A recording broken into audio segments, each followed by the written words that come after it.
Muy buenas noches, tengan todos ustedes bienvenidos a Primer Plano. Y bueno, pues obligado este primer tema, aunque no nos guste mucho hablar de que se cierra un periodo de simulación dentro de nuestro sistema electoral, el de las precampañas, para abrir otro, este invento muy mexicano que es el de las intercampañas.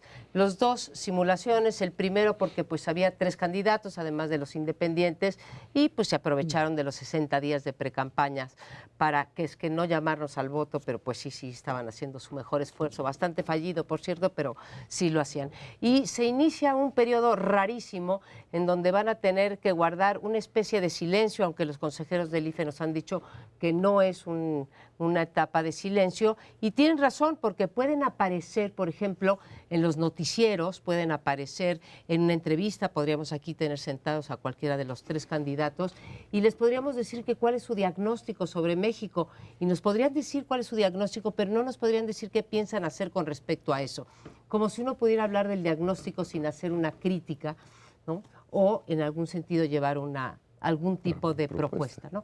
Pero en fin, así está la legislación, fue la manera que tuvieron de engañarnos a los ciudadanos para decirnos que México, que tenía el periodo de campañas más largo del mundo, ¿sí?, ahora lo recortamos tan solo a 90 días. Mentiras, pamplinas, estamos en campaña desde siempre y así es en las democracias, pero formalmente desde el 16 de diciembre y estaremos así hasta el día 1 de julio. Ese es un aspecto que les digo, la simulación, y el otro que a mí me gustaría tocar es pues esto que hicieron en las precampañas, además de insultarse y además entre ellos y además de hacer, pues yo no diría tanto propuestas, escuché muy pocas, sí algunas, pero muchas ocurrencias. Pero más me impresiona de todo, pues las últimas pifias de cada uno de los candidatos, y quiero mencionar una de cada uno. Por un lado, la parte de cómo se sientan con los impresentables, ¿no? Andrés Manuel López Obrador con Cuauhtémoc Blanco, Mid terminando su campaña diciendo que va a ganar como en el Estado de México ganó Alfredo del Mazo, como si no hubiera sido cuestionada, y teniendo pues a 2 gentes muy cuestionables en términos de corrupción como son Ruiz Esparza, el secretario de Comunicaciones y Transportes, o el mismísimo Arturo Montiel, y bueno, pues Anaya también levantándole la mano un par de días antes a gente como el gobernador de Puebla, que pues tiene varias, cuando menos, señalamientos de presuntas, durante todo su sexenio, de presuntos faltas administrativas o incluso delitos. Me parece que lo que nos están ofreciendo los candidatos es algo realmente lamentable. Yo coincido en que es una simulación en toda la línea y bueno, a estas alturas ya es una cuestión más de burocracias que propiamente de relación con el, digamos, el gran público. Todo el mundo tiene absolutamente claro que las precampañas fueron campañas y que las intercampañas serán campañas, y el Jueves Santo que empiece la campaña dirán, oiga, más de lo mismo. El propósito de las intercampañas pues naufraga, y yo creo que es algo que hay que constatar, y para mí es interesante, pues se decía que había que fomentar la democracia interna en los partidos, y por lo menos las 3 principales fuerzas optaron, una por el dedazo, o sea, el PRI, una por el autodedazo Morena, y en el caso del PAN, pues fue una especie como de proceso de apropiación, ¿no?, de la estructura del partido para que Anaya se efectivamente proclamara como candidato, pero en ningún caso hubo un debate interno en los partidos, que parece que le huyen. O sea, la posibilidad de debatir al interior de los partidos es algo que las fuerzas políticas mexicanas no tienen, y es algo que yo constato. Es una enorme debilidad teórica e ideológica que los principales partidos tienen. Son generadores de spots, se quejan mucho de ese modelo, pero es lo que mejor hacen.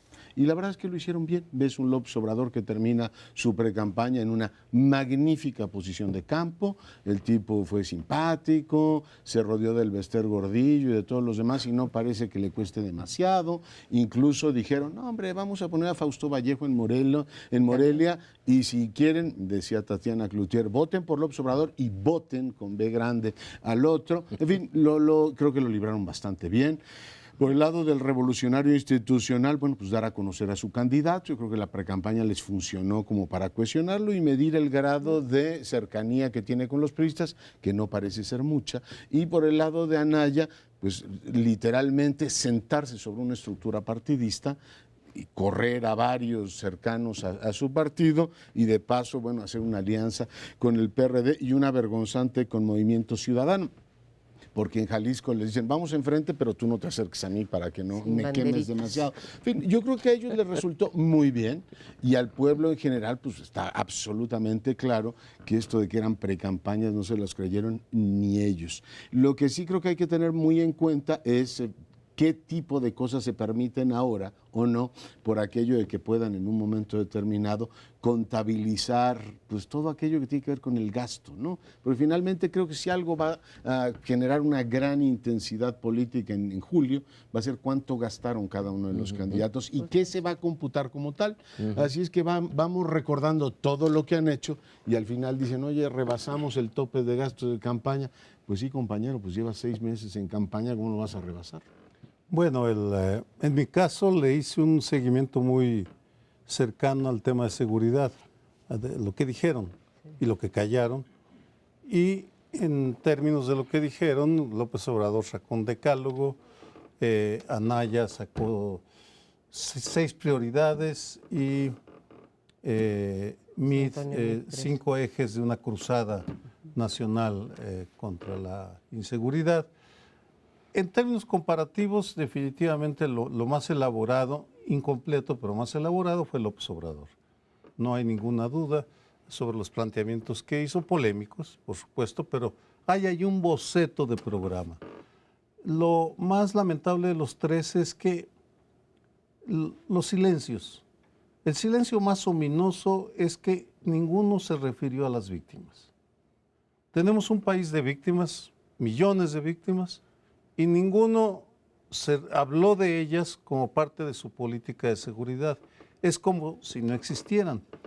Hubo luego algunas omisiones simpáticas, todos la tuvieron. Me detengo en una muy curiosa porque uno de los ejes de la campaña de Meade, o de las propuestas de Meade, fue el combate al tráfico de armas. Pero todas las veces que lo mencionó, y lo mencionó en repetidas ocasiones, jamás habló de Estados Unidos. Es como si las armas las trajeran las cigüeñas, como los bebés. Llegan, las depositan. Entonces, supongo que va a iniciar una campaña de exterminio de las cigüeñas que transportan bazucas y cuernos de chivo, porque no sé cómo le va a hacer para combatir el tráfico de armas sin referirse a Estados Unidos. Pero eso corresponde ya no a la intercampaña, que ahí todavía nos van a mantener con la incertidumbre de qué nos van a proponer. Eso vendrá en las campañas, después de Semana Santa, pero que tengan el tiempo para que sus equipos de trabajo hagan un mejor esfuerzo, porque en términos generales fueron planteamientos pobres, no había un enfoque integral, no había una visión regional integradora, eran enunciados pronunciados sin prioridad, sin decir esto va primero, esto después y al final dejamos aquello. En fin, les queda mucho por mejorar, pero bueno, es lo que tenemos y nuestro papel es señalar en ánimo constructivo que pónganse a trabajar y a pensar y escribir y preséntenos algo digno de un candidato a la presidencia de la República, porque si así se van a enfrentar al crimen organizado, ya están derrotados, señores. A mí lo que me parece importante es que ya quedó clarísimo que estas precampañas, intercampañas no sirven para nada, que debemos de eliminarlos, que es a gritos estos meses no tienen razón de ser. Digan lo que digan o hagan lo que hagan, es demasiado largo, demasiado. Y poner precampañas e intercampañas, esto es hasta una broma de mal gusto. Ya. Si es de marzo en adelante, que sea de marzo en adelante, o de abril o de mayo, no se necesita mucho tiempo. Ya han los tres conglomerados, ya más o menos se sabe quiénes son, qué pretenden hacer. Entonces, la campaña, precampaña, antecampaña, lo que sea, que se reduzcan. Pero yo sí tengo un cierto temor. Y es en particular con Anaya. No veo nada interesante. Con Mid veo una amenaza, porque cuando nos dice que piensa hacer su parte final, como se hizo en el Estado de México, ahí sí que en cierto sentido hay que agradecérselo. Nos está diciendo claramente que piensan que eso, que fue en parte instrumentos de fraude, en parte otras cosas que hacen de toda la elección en el Estado de México, una que no debemos de volver a tener. Y Mid nos la promete. Nos dice, ¿vieron eso? Pues así lo vamos a hacer. Hay que recordarle que en esa campaña Morena ganó como partido, ganó, su partido fue en segundo lugar. Sí. Si eso le parece estupendo, bueno, pues qué bien, pero hicieron todo lo que no está en el espíritu de la democracia. Por tanto, esa parte sí la veo yo como una amenaza. Dice Sergio que las víctimas no se habló. Sí, es verdad, no se habló y son cientos, miles. Yo no sé si tú dijiste millones porque pones a los desplazados, ¿no es así? Y a las familias de las víctimas. Y a las familias de las víctimas. Claro. Bueno, por lo menos Andrés Manuel dijo que en relación a los 43 de Ayotzinapa, que ya se sabía que había sido, que cuando él llegue, que el gobierno tiene el conocimiento, ya está, de qué pasó allí. Pero de los demás, nada. Bueno, si lo sabe, lo debería de decir, en efecto, ahora, y que den elementos, porque es un tristísimo episodio y creo que sigue sin haber claridad. Y coincido con Sergio en que pues, las propuestas de seguridad puede ser más clara la de Andrés Manuel López Obrador, cuestionable o cuestionada por muchas, pero no tenemos todavía ninguna propuesta sobre el que consideramos los mexicanos es el principal problema, que es el de la violencia y el de la inseguridad. En ese sentido fueron muy pobres las campañas, ¿no? Unas porque faltaron propuestas, otras, como en el caso de la corrupción, porque pues sí, nos venden muchas banderas anticorrupción, pero nos venden mucha trayectoria pasada corrupta, ¿no? En los 3 partidos o en los 9 partidos, porque estamos hablando de 3 coaliciones. Sí. Tocaba un punto muy importante, Leonardo, con respecto a los rebases en los topes de campaña. Sabemos todos, permíteme ser pitoniza en esta ocasión, no me gusta normalmente, pero sabemos que van a rebasar los topes de campañas, sabemos que no reportan, vean ustedes hoy en día los reportes de precampañas en donde hay más gastos que ingresos y no nos lo explican, te metes a la página del INE y lo ves, así que eso es una crónica ya anunciada y con unas cosas preocupantes, hoy lo leía. No es en automático la anulación de la candidatura o del registro del partido, va a ser caso por caso, de acuerdo a las sentencias del tribunal. Así que sí prometen estas, Leonardo, ser unas no solamente muy litigiosas como han sido en el pasado, sino que van a provocar pues lo que provocaron las de Coahuila y el Estado de México, que es cierto, Lorenzo, o sea, es garrafal, me parece, el equipo de campaña y el candidato Mid haber anunciado cuando han sido una de las elecciones pues, más cuestionadas junto con las de Coahuila. Entonces, ¿por qué haces, igual nada más un último puntito, perdón, en la parte de los criminales y demás, en el caso de Andrés Manuel López Obrador, este enfrentamiento con Cienfuegos, que forma parte de los últimos 3 días, en donde dice, váyase usted a perseguir maleantes y no esté... Ay, no, híjole, usted disculpe. Vamos a una pausa y volvemos.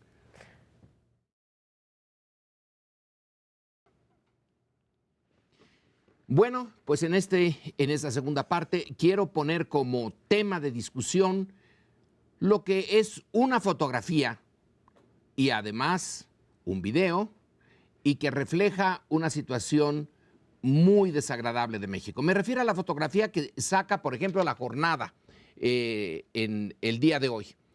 4 personajes en traje oscuro, con los rostros cubiertos, armas automáticas y 2 personajes de rodillas enfrente de ellos. Los 2 personajes de rodillas son agentes federales de la Procuraduría y les hacen leer a uno de ellos un mensaje en donde dice que ellos, los federales, tienen órdenes de sus superiores de que en el enfrentamiento con el crimen organizado no dejen títere con cabeza, que si es necesario eliminar incluso a inocentes, se eliminen.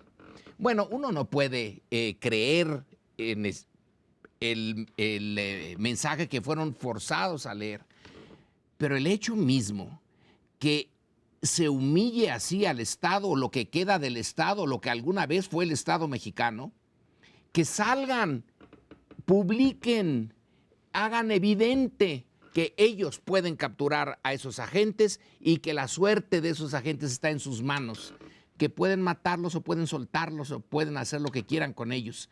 Entonces, ¿dónde está el resultado de la guerra contra el narcotráfico? En esto es una derrota para el gobierno federal que implica mucho para todos y cada uno de nosotros. Eso es lo que quiero poner en la mesa de discusión.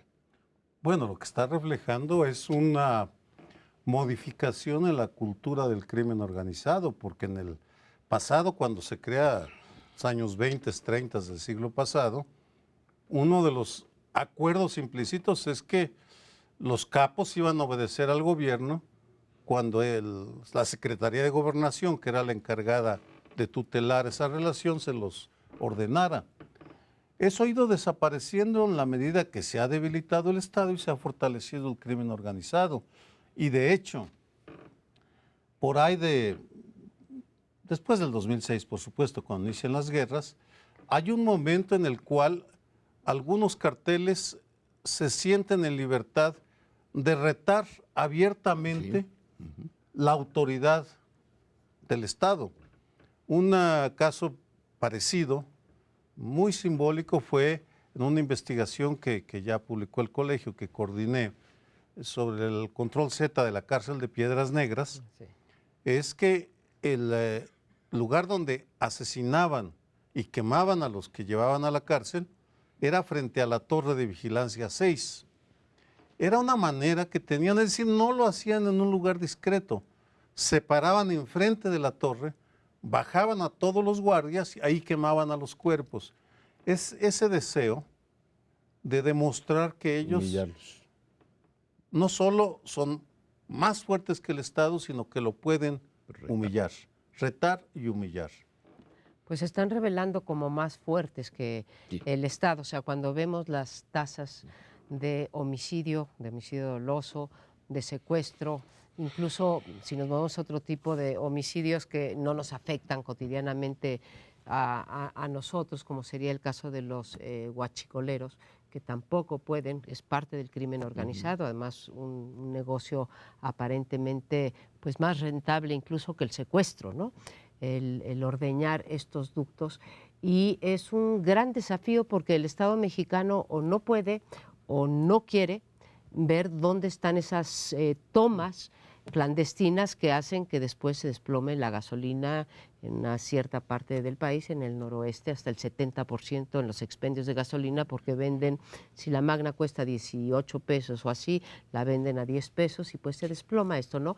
Entonces, este reto del que hablas, Sergio, lo vemos todos los días, no solamente en esta fotografía, que sí me parece un atentado contra la dignidad, incluso de los agentes del Ministerio Público, que estén así arrodillados teniendo que leer este tipo de mensaje. Lo vemos en muchos ámbitos de la vida económica, social y política, ¿sí? Humillan. Hace muy poco tiempo veíamos también a un presidente municipal, me parece que es en Morelos, pero si no me... sí, Morelos, me corrigen, arrodillado diciendo que sí, que se iba a allanar a lo que le estaban pidiendo el crimen organizado. Y bueno, con respecto a eso tampoco nos dicen nada los candidatos. Ninguno es capaz de traer estas historias al imaginario público y decir, esto no puede ser, ¿sí? Y lo vamos a combatir de tal manera, ¿no? Yo creo que eso es bastante perturbador porque teniendo una situación como la que tenemos no hay una respuesta más elaborada. Finalmente no estamos hablando de algo que haya ocurrido el año pasado y se lo estén pensando, que por cierto esta cuaresma de intercampañas les vendría de maravilla como para pensar más en esto. No, a ver, el secretario de Salud dijo que los homicidios ya son una epidemia, o sea, no me acuerdo el número, pero está como entre las 4 causas de muerte más importantes de este país. O sea, estás hablando de una cosa gravísima. Coparmex sale y te dice un día, el 44-45% de los establecimientos mercantiles en este país son víctimas de la delincuencia y el INEGI nos dijo hace 3 semanas, el 75% en promedio de este país tiene miedo de hacer sus actividades cotidianas, de tomar el transporte público. Ya no hablo de los niveles de impunidad porque son ampliamente conocidos. Pues tienes una desestructuración completa y tienes, dices tú, los precandidatos no han dicho y lo dices con buen criterio. Yo creo que los precandidatos ya no tienen mucho que decirnos, ya les conocemos absolutamente todo, el expediente, el Bronco, ya vimos cómo gobernó Nuevo León, yo no creo que Ríos Peter tenga alguna posibilidad alguna de estar en la boleta como, digamos, una opción clara, pero de todas maneras a él le tocó ser candidato en Guerrero y dijo, ante estos niveles de inseguridad, yo mejor me regreso. ¿Quién duda que Margarita Zavala, si ganara, gobernaría exactamente con las 3 de su marido? ¿Y quién cree que el PAN y el PRD, que hoy gobiernan casi la mitad de las entidades de este país, tienen una idea de qué hacer con la seguridad pública si gobiernan Tabasco, Morelos, la Ciudad de México, Guanajuato?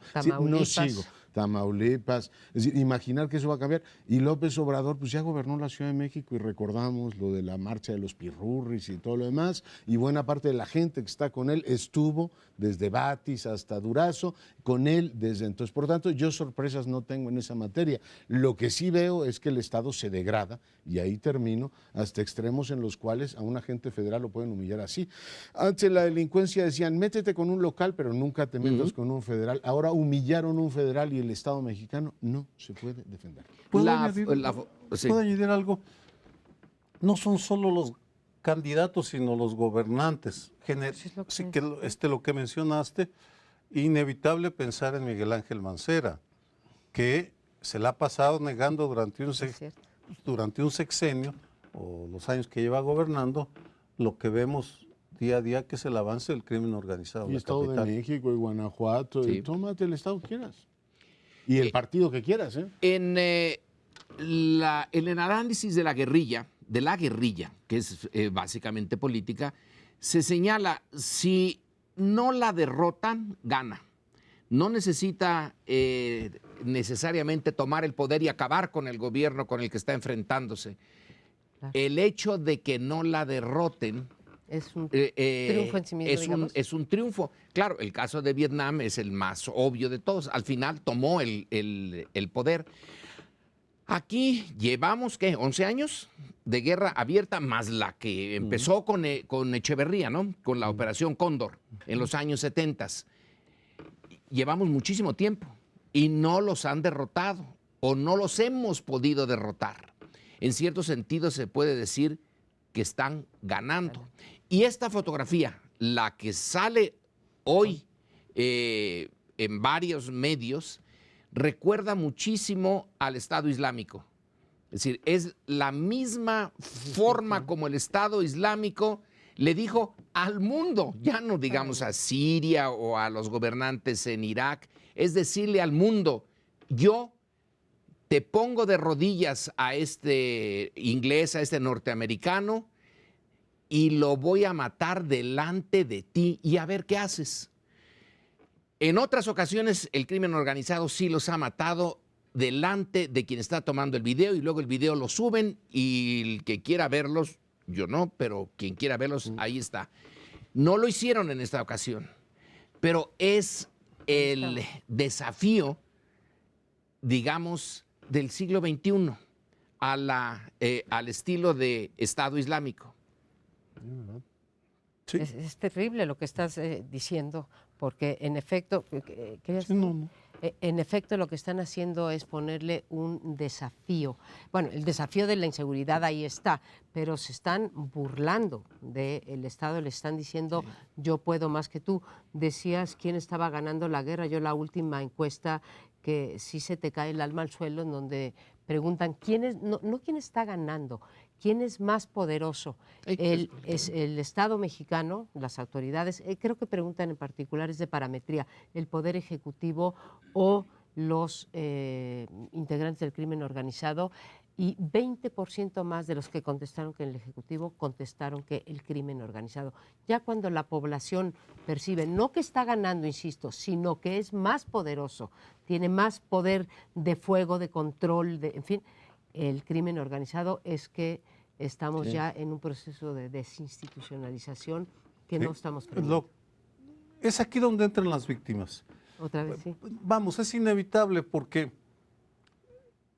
el crimen organizado no tiene sed de poder político, tiene sed de poder de ganancias económicas, punto, y de poder influir en el Estado, pero su vocación no es como el Estado Islámico que mencionas o como alguna guerrilla tomar el poder para cambiar el régimen. Desde ese punto de vista, si el Estado no toma medidas para proteger a la población, lo que pasa es lo que estamos viendo. La población queda en una tierra de nadie. En cierto sentido es que ya ganaron entonces, para ellos. Pues sí, porque la sociedad está paralizada. Tú Pero es hablabas cierto, el Islam sí quiere poder. del cobro de cuotas en... Cobro de piso en prácticamente todo el país. Pero, a ver, el que no haya ocurrido hasta ahora no quiere decir que no vaya a ocurrir. Cuando tú tienes, lo que decía Lorenzo, me dejó absolutamente atónito. Cuando tú tienes ya una maquinaria que controla tanto dinero como el crimen organizado en este país, actividades o sectores económicos completos, ya tiene una lógica de comunicación, digamos, en este caso es brutal, pero es sofisticada desde el punto de vista de lo que son sus objetivos, y territorialmente tienen más poder. Yo no veo por qué no podría evolucionar una narcoguerrilla utilizando todas las cuestiones que podríamos tener en el México contemporáneo de una manera absolutamente lógica. Vean ustedes el caso de Colombia, donde cada vez se complica más el proceso de paz, porque hay un sector que no quiere que las FARC entre a la vida política, y tienes un ELN diciendo, a ver, esto de la paz a mí no me conviene demasiado, y lanzaron un atentado aquí y allá. Es decir, yo no creo que lo que no ha ocurrido hasta ahora en México no nos autorice a pensar que con todos estos rasgos podamos estar ante un fenómeno naciente. Bueno, pues nos tenemos que ir. Antes, unos segundos, este freelance que es Grillo, cuando hace el inglés que ve lo de México, cuando hace su análisis, habla ya de la narcoguerrilla. Nos vemos en unos minutitos. Espérenos.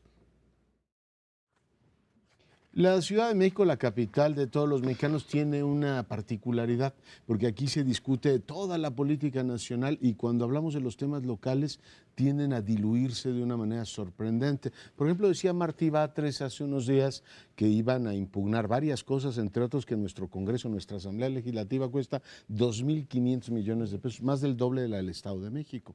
Y tranquilamente sigue funcionando aquí con una lógica que ahora se ha dado en llamar, por las razones obvias, el triunvirato. Hay 2 diputados perredistas y un panista que ahora están dispuestos a partirse un piñón con esto del frente. Dicen, a ver, nosotros controlamos esta estructura. Y les dejo 2 temas sobre la mesa que para mí son tremendamente golpeadores. Uno, tenemos todo el sistema anticorrupción capitalino que ellos han decidido repartirse ante una mirada complaciente, algunas organizaciones lo han seguido, pero de la gran aristocracia intelectual nacional que dice, estamos muy preocupados por lo federal, pero lo local se lo pueden repartir estos 3 individuos, incluido una porción al PRI, y aquí no parece que la corrupción sea un tema importante. Estamos hablando de una ciudad que tiene 200,000 millones de presupuesto.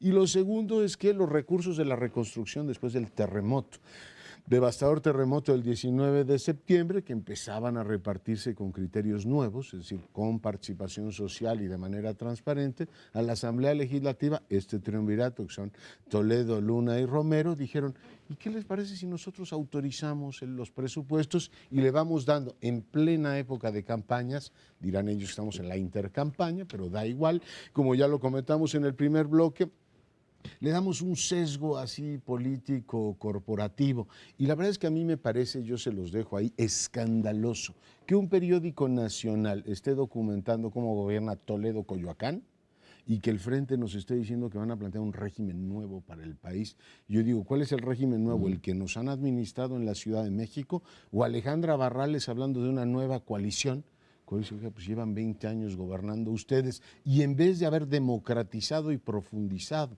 las capacidades administrativas de esta ciudad, hoy tienes una ciudad gobernada por clientelas con una especie de silencio distante de la prensa nacional y de una clase que opina diciendo, bueno, esa es peccata minuta al lado de lo que ocurre en el nivel federal. Para mí es escandaloso. Una pregunta, porque no tengo claros a veces los currículos, las biografías políticas. Mauricio Toledo, sé que es hijo de un emigrado chileno, refugiado, radical, que sufre una revelación y se hace lo que es un cacique que extrae recursos. Él, hasta donde entiendo, es de la tribu de los Chuchos, de donde también pertenece Alejandra Barrales. Leonel Luna es del grupo que controla Álvaro Obregón, una de las delegaciones con mayor número de construcciones irregulares. Hasta donde sé, él forma parte del grupo de Miguel Ángel Mancera, ¿correcto? Sí, es de Mancera. De Mancera. Jorge Romero del PAN. Benito Juárez. Benito Juárez, ¿el de qué corriente sería? ¿La de Anaya, anayista o...? Pues no ubico si es anayista, pero es el grupo que se llevan gobernando a la Benito Juárez desde hace años. Y ellos mismos han pasado de la asamblea a la jefatura delegacional. Solo para ubicar, entonces... Ahora es sanitista, te diría. Ese reparto obsceno del presupuesto, esa destrucción criminal de la ciudad y esa agresión a los principios panistas, pues forman parte de una estructura mayor. No es un triunvirato, sino una estructura sistémica. ¿Truambirato dijiste o Truambirato? Podría ser truambirato, sí, procede de truanes. Los truanes gobiernan la Ciudad de México, esa es mi opinión desde hace años. He visto cómo destruyen, cómo se enriquecen y cómo, pese a que uno los denuncie, caso de Mauricio Toledo, que ha escrito varias veces sobre lo que hace, no pasa absolutamente. Entonces sí, los truambiratos, sí, correcto. Yo comparto esta visión y este drama que nos pintas, Leonardo. Yo lo extendería más allá, son todos los partidos que han gobernado la capital, porque hoy en día también desde el 2015 pues gobierna Morena, y bueno, y Morena es una transmutación del PRD. Estuvo también en el poder. Entonces, cuando menos lo que yo he investigado de las delegaciones en esta ciudad, ¿sí?, es una cosa lamentabilísima y probablemente esté más o recientemente documentada la que tú nos platicas de Coyoacán, pero si te documento la Miguel Hidalgo en la que hemos trabajado, si te documento la Cuauhtémoc, si te documento la Venustiano Carranza, si nos vamos a Tláhuac con el Ojos famoso y los mototaxis, y así me voy una por una, no sé si se salvará alguna. Supuestamente somos, como está la capital, el centro del país, y es donde hay la prensa libre y demás, pues el Ejecutivo Federal es el más rigurosamente vigilado. Pero a mí me faltan las investigaciones sobre qué es lo que pasa con el ejercicio del presupuesto, con los permisos, con las relaciones con las sociedades inmobiliarias entre los sucesivos gobiernos de la capital, ¿sí? Hoy es Mancera, pero ayer fue Marcelo Ebrard, y antes de Marcelo Ebrard fue López Obrador, ¿sí?, y antes Rosario Robles.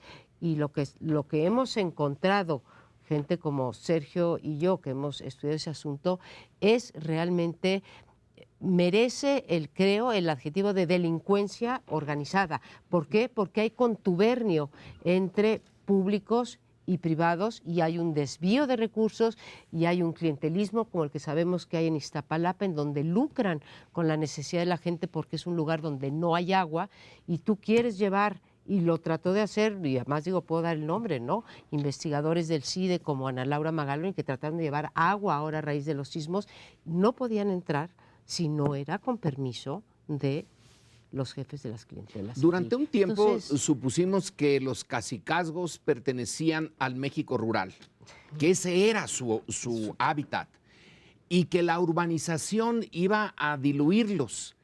No una cruzada moral ni nada de eso, simplemente el transformar en urbanos a a los que antes eran rurales.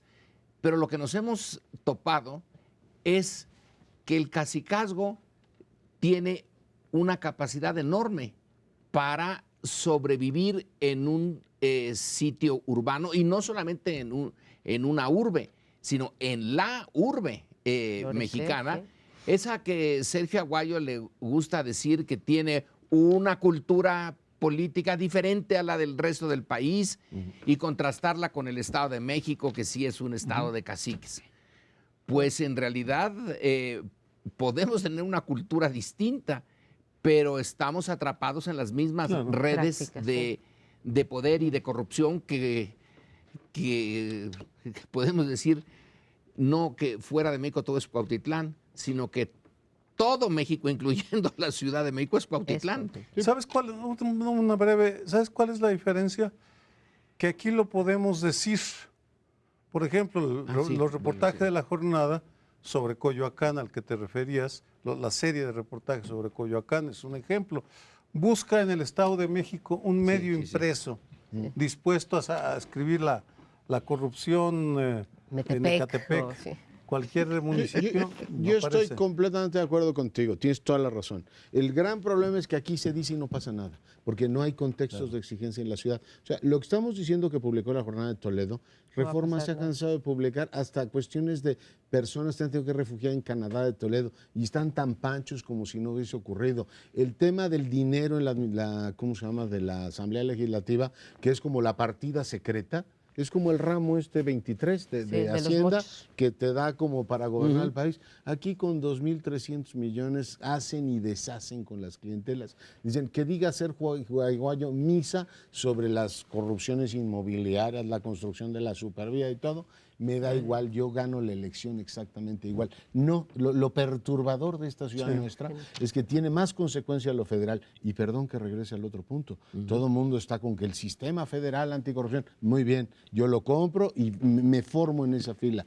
Y el de la capital no nos importa. O sea, se lo están repartiendo bellacamente entre esas fuerzas políticas. Es decir, las delegaciones nos hemos acostumbrado a que sean cuevas de ladrones y se dieron el lujo, así como una trompetilla, de decirnos, les vamos a poner derecho a buen gobierno en la Constitución, para que todavía haya más recochineo en el asunto. Pues ahí está su buen gobierno, repartiéndose el dinero público. Y un apunte sobre Morena. Morena participó en su momento, pero ahora está impugnando eso. Y para mí tiene valor el que por lo menos salgan y digan, si el dinero de la reconstrucción se lo van a repartir los del triunvirato, estamos en contra. Igual que están en contra de las multas, las fotomultas, que es otro negociazo de este gobierno. Por lo menos en esta coyuntura están diciendo, eso está mal. A mí me parece bien y apoyo y colaboro con esta denuncia que hace Morena sobre el uso que se está haciendo de los recursos públicos, en particular los que mencionas tú. ¿La reconstrucción? Los de la reconstrucción del sismo. Sin embargo, sí quiero insistir que si tú ves a los delegados de Morena, que hoy tienen 6 delegaciones, 6 o 7 delegaciones, pues no tienen mucho que exhibir en términos de lo mismo, del clientelismo, la asociación con las sociedades inmobiliarias, etcétera. Pero qué bueno que regresa a la mesa este tema de qué pasa con estos órganos autónomos. Son los menos autónomos. Siempre decimos que en las entidades es que allá no hay libertad de prensa y es que allá los gobernadores controlan todos. Aquí también, en la capital, si lo que se logró parar el día 16 de diciembre o en las vacaciones de diciembre con respecto al sistema local anticorrupción, es el horror de diciembre en realidad, fue bastante heroico, pero no está ganada la batalla. La Ciudad de México es, de todos los estados de la República, el que más alto nivel de corrupción tiene en todo el país, ¿sí? Y creo que sí está correlacionado con lo que ocurre en la capital. Y para mí está claro, libertad de expresión tenemos, lo podemos decir, publicar, sacar todo lo demás, igual que tú sacaste el tema de las casas estas clasificadas por el INAH, todo lo demás, y no pasa absolutamente nada. No ganamos una, Sergio. Ahí está, bueno, por lo menos en los baches ya se pueden plantar arbolitos y flores, ¿no? Es una manera de protestar ante tanto bache y hay alguien que va... Tiene sentido del humor la capital, ¿eh? Porque plantar sus arbolitos en los baches va a ser un bosque. Pero bueno, hay que echarle un vistazo también a la política local de la capital. Pausa, regresamos en un instante. Cerramos esta Optimista Mesa, yo no sé cuántos hayan resistido hasta este momento, pero bueno, hemos estado... Muchos, millones. Millones, ¿verdad? Así. Sí, se juntan como antes a ver una televisión en los barrios, pagan por vernos en los barrios. La de gente México. está más enojada que nosotros, ¿eh? Sí, lo sé. Pero vamos a hablar sobre cultura política y en particular sobre ese rasgo tan propio de las clases altas o las clases poderosas mexicanas de menospreciar la dignidad de los demás. Es muy vieja, no es nueva, pero ha ido atemperándose con el surgimiento de organismos civiles, de organismos gubernamentales. Este fin de semana, sin embargo, surgieron dos casos que vale la pena mencionar. Uno aconteció un locutor de TV Azteca, Daniel Bisoño, de Ventaneando, se le ocurrió así con ese aire de perdonavidas que tienen en algunos programas de la televisión, que debería haber licencias para atropellar ciclistas. Ese fue un comentario. ¿Así, así? Así, así. Eso, Sí, sí. Eso fue lo que dijo. Y luego, en el ámbito político, el presidente del PRI, Enrique Ochoa, para, digamos, quitarle importancia a los priistas que se están yendo con Morena, dijo que debería llamarse el partido Prieto, porque ya se estaban yendo priistas a Morena, en lugar de Morena a Prieto, lo cual pues es una evocación a ese menosprecio a los prietos, a los morenos, a los que tenemos rasgos indígenas o algunos rasgos indígenas. Bueno, la reacción en los medios fue fenomenal, que por cierto, tal vez eso explica el brinco que había de los cuadros de la televisión mexicana al PRI y al Verde para formar las telebancadas, pero eso es harina de otro costal. En todo caso, hubo una reacción en las redes sociales y fue bien interesante que en el caso de Daniel Bisoño, centenares de ciclistas, supongo, pusieron una queja en la COPRED, la Comisión del Distrito Federal para Prevenir la Discriminación, que llamó a declarar a Daniel Bisoño, que ahora anda dando excusas de todo. Era una broma, dijo. Que era una broma.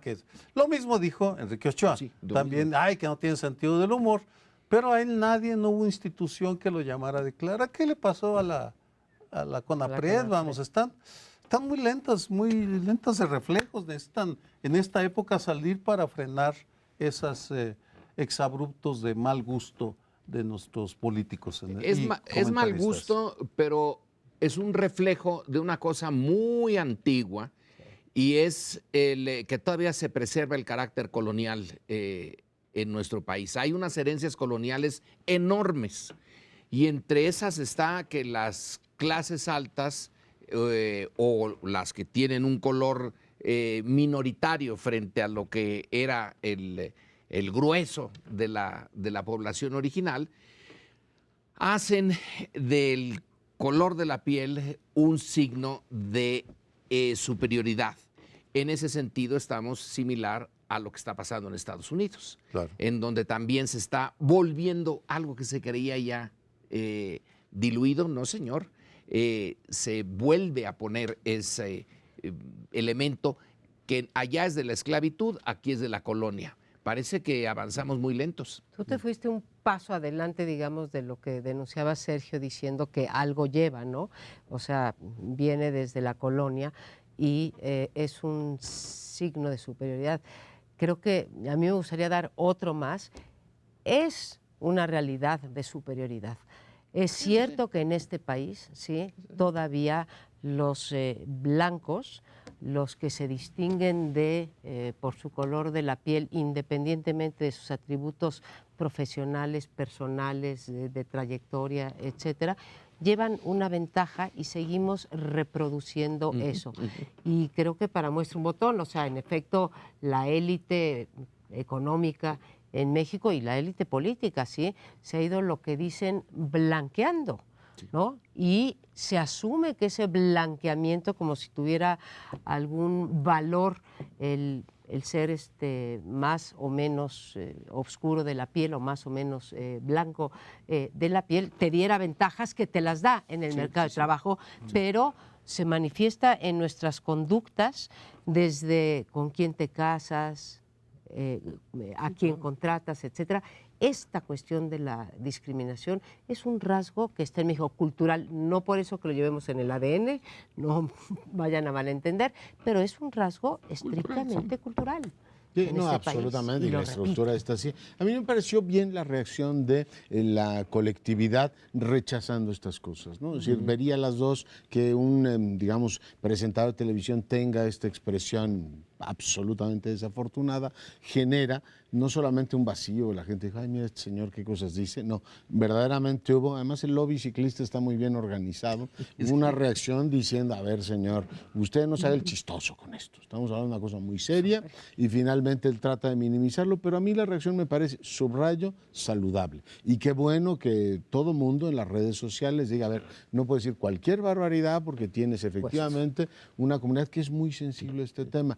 Dicho de paso, aquí en la Ciudad de México nos hace falta revisar mucho este tema de la convivencia entre peatones, automovilistas, ciclistas y transporte público, pero ese es otro tema. A mí esa reacción me parece positiva, igual que me parece positivo, compartiendo con ustedes que es estructural, ¿cómo se llama?, la discriminación, que este país tiene esta lógica profundamente colonial todavía, que a la gente le indignó que el dirigente nacional del PRI se refiriera hacia la gente. No me acuerdo, como prietos, ¿no?, la prieta. No me acuerdo quién subió la caricatura, que con tantos priistas como había aceptado Morena, dejaba de ser Morena y pasó a ser prieta, ¿no? Y a partir de ahí lo toma, le parece muy gracioso y la gente le ve digamos, el ramalazo racista. Por tanto, diría, pues sí, muy desafortunado, como en casi todas sus intervenciones el presidente nacional del PRI, que va por ahí hablando de la caverna oscura del populismo venezolano, y la gente dice, pues, ¿de qué habla este señor? Vienen devaluaciones terribles, decía López Obrador, pues si ya las tenemos aquí. O sea, la verdad es que no sé si le está Viene la ayudando. violencia, ya la tenemos. No, pero La eso de las corrupción. devaluaciones, se va a devaluar 10% la moneda, decía López Obrador, si se ha devaluado 60%, hombre Dios, ¿de qué está hablando usted? En fin, el tema de la caverna oscura del populismo, de la tarjeta rosa del Estado de México. La caverna prieta del populismo. La caverna O oscura. No metas prieta porque te van a acusar de ti. Además eres güera de ojos azules. Así es que no te metas Así en nací. Honduras. No, la reacción me pareció positiva. La gente dijo, oiga, una cosa del chistoso y otra cosa es que ciertos temas no requieran de una revisión precisa. Como en su momento también la gente se le lanzó a López Obrador, que pidió disculpas, bueno, unas disculpas que después no eran tan claras, diciendo que pues en realidad les había dicho fifís y ñoños y todo lo demás. Ahí el comentario no es racista, pero sí era, digamos, la reacción de la gente fue, oiga, pues digan ya todo lo que quieran, pero hay ciertas cosas como líneas rojas que la sociedad en general no está dispuesta a pasar. Bueno, ahí estamos ante el racismo revertido, el clasismo o el resentimiento contra los blancos que se expresa de múltiples maneras. Yo estoy casado con una blanca de ojos azules y he observado el Claro que sí racismo hay. revertido por ser blanca, sí. Eso me interesa mucho a mí. Pero claro que ¿Pero lo es hay. simétrico o no? No lo sé. Mucha porque gente me dice, no es si simétrico, tú le pero dices sí hay. naco a alguien, te cae la CONAPRED y te dice por qué. Dice, si le dices fifí o, ¿cómo les dice eso? Pierrurris, no es igual. Y yo la verdad es que no tengo una opinión formada. No sé si es exactamente igual. Yo tampoco lo sé porque es uno de esos asuntos, uno de esos temas que se ponen atrás de la puerta o se meten o se echan abajo de la cama. No se discute porque es incómodo hablar de que el color de la piel influye, pero algo que dijiste me llamó mucho la atención, María Amparo, de que ha habido un blanqueamiento de las élites en México, lo cual Es horrible lo que dije, pero sí, lo bueno, que eso estoy describiendo, ¿no? en otras palabras no fue exacto. Y puede ser que estemos ante ese fenómeno que forma parte de la reversión de la Revolución Mexicana, porque la Revolución Mexicana llegaron los prietos Sí, al sí. poder, ¿no? Los prietos, no las prietas, sino Sí. los Eso prietos. tardamos mucho. Viendo nada más unas publicaciones del periódico donde yo escribo y lo he comentado con uno de sus directivos, esta de Club Reforma. y hay Red Carpet, ¿no? no ves a nadie que no sea blanco y que se esté divirtiendo en Aspen o que esté tratando de conquistar una montaña en Alaska, etcétera. Lo más alejado de la vida cotidiana mexicana, y se está retratando todo el tiempo allí. Es uno de los, quedan unos cuantos segundos, es uno de los temas que creo deberíamos discutir, porque de repente sí, me doy cuenta que incluso en el Colegio de México ha habido un proceso de selectividad inversa antes, y ahora casi hay menos estudiantes de universidades públicas. Termino. Unas condolencias del grupo a nuestro compañero Ricardo Rafael. Murió su madre.